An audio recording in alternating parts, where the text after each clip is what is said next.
Hey guys, thought I'd show you how we put the shingles on the bat houses today. We start with standard full-sized shingles and we hand cut them down to these little squares here. The colored shingles, the gray ones, come from the actual tabs that would be showing when you installed the shingles. And so we don't waste anything, we actually cut these off of the back of the shingle where there are no tabs. This is what would actually get covered up. And it creates a gray-black pattern that we have on our bat houses. And we put shingles on our bat houses to make the roof more durable. If you come around and take a look here. This bat house is completely finished and it's going to be ready to ship here shortly.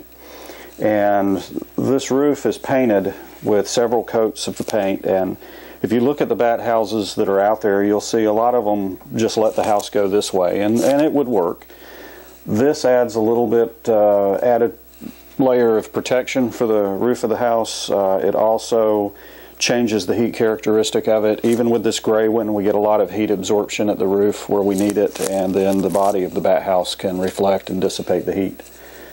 So we've been putting shingles on them ever since we originally designed the bat house. It was designed and intended to have shingles.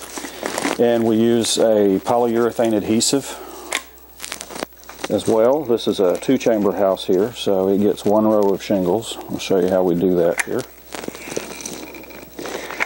This may not look like much, but when it dries, it will be almost impossible to peel these shingles off.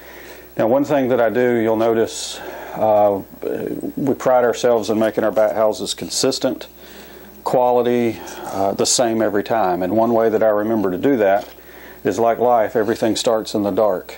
So all the bat houses will always get started with a black shingle, dark shingle, and go from there. In the case of the two-chamber, we simply put them on here. I've already forgot to do something. To help this edge, I put a little bit of adhesive here and a little bit there to kind of cover it up. And we go in. Now there are slight gaps in the shingles here. That's not a problem. Again, this roof could weather just fine without it. And before I've already done these, but before we put the shingles on, I always try to bend them and get them into a kind of a U shape. And we just alternate the pattern all the way down. Put them on. Then I'll press them into place, bunch them together as tight as I can. On the two-chamber, it doesn't matter, but we'll do if I get a chance, I'll do a 3 or a 4 and show you the difference. Make sure this overhang is consistent, overhang on the end is consistent. And the shingles are not going to be exactly the same size, and they really don't have to be. They're on here and they do the job. Now, I could let that dry and they wouldn't come off, but what I do is use 1/2-inch galvanized staples and come up here a little bit down.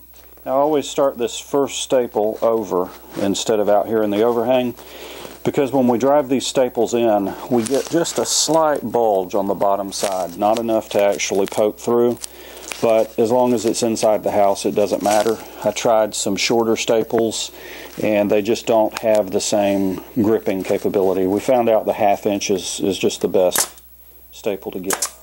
You'll notice I'm definitely wearing safety glasses, because when we drive these, we do get little pebbles and bits of the aggregate on here do fly off, and it will hit you in the face. So if you're doing this on your own, definitely wear safety glasses at all times. Now the shingles are in place, they're not going anywhere. What I do is I take a little bit of this adhesive and I run a bead right along the back.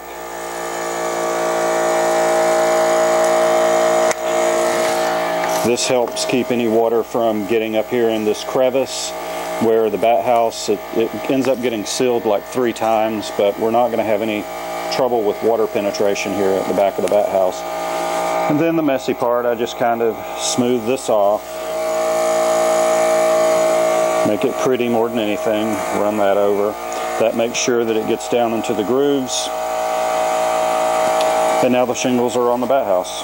And that's pretty much it. We've got a couple of black 2-chamber bat houses here that are ready for shingles. You'll notice on these, I wear these plastic gloves. We have some issues with the black paint picking up fingerprints very badly. It doesn't harm the house. We could send them out with fingerprints all over them, and most customers probably wouldn't notice, but my wife, who does the painting, she gets all upset if I don't use these gloves. Put fingerprints all over her freshly painted bat houses. Again, it's a 2-chamber house. Just repeat the same procedure that we did on that gray one there. Again, start in the dark, and then we alternate the shingles. I'm bad about forgetting to do this, and I can do this after the fact. It's just easier if I go ahead and do it before I put the shingle down. There we go. That overhang a little bit. Now we've shipped out a lot of bat houses over the years here, and I've shipped them to some people who have tried to reverse engineer them, take them apart, and that's fine. I'm not trying to hide anything from anybody. Besides the complaints of not being able to take them apart because of the adhesive that we use, I had one gentleman call who was bound and determined to find these shingles, because I told him we get them at one of the major depot stores, and the color, in case you want to do your own, is just weathered gray. It's a fairly common shingle. And he was thoroughly convinced that the stores did not carry these shingles, and I kept assuring him they did. I just bought 2 bundles of them. And what he didn't understand, he was trying to buy these shingles exactly like you see me applying them here. He thought they were selling them in the stores in bundles just like this, and when I explained to him, no, we take these and we actually cut them down to size, there was a silence on the other side of the phone, and he said, "You're kidding me." And I said, "No sir, we cut these down and put them on the houses," and he was just in disbelief about that. He thought surely that we just picked these up at the store somewhere and a bundle came in and stapled them on. While I wish that was true, it would make things a lot easier, less labor intensive for sure. It is not the case. And later, a little bit of research found out the gentleman actually runs a cabinet shop in another state, and he had, for a brief period of time, added bat houses to his list of items for sale online. And not surprisingly, they didn't have shingles on them. That lasted maybe about 6 months, and then he took the bat houses off and doesn't offer them anymore.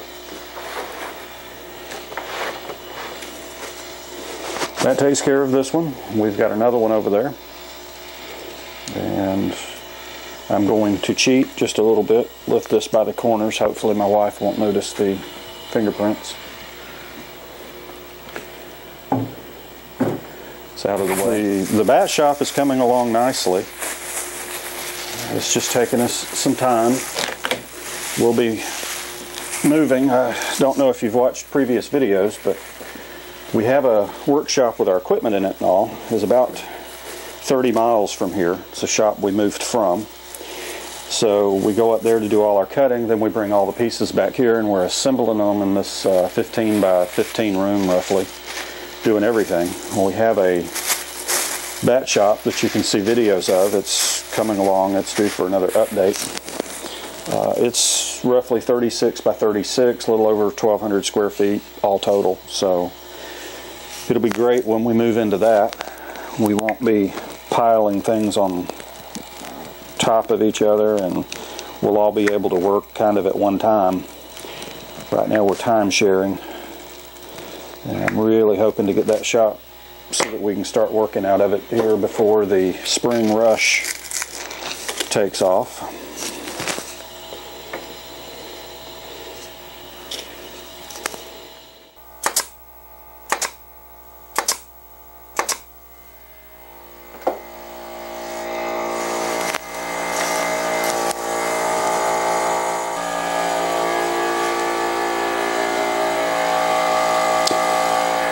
And there we have it. We have shingles on the bat houses. We'll get them, put the bats on the front of them, get them wrapped in paper. They'll be ready to box and ship to the customer.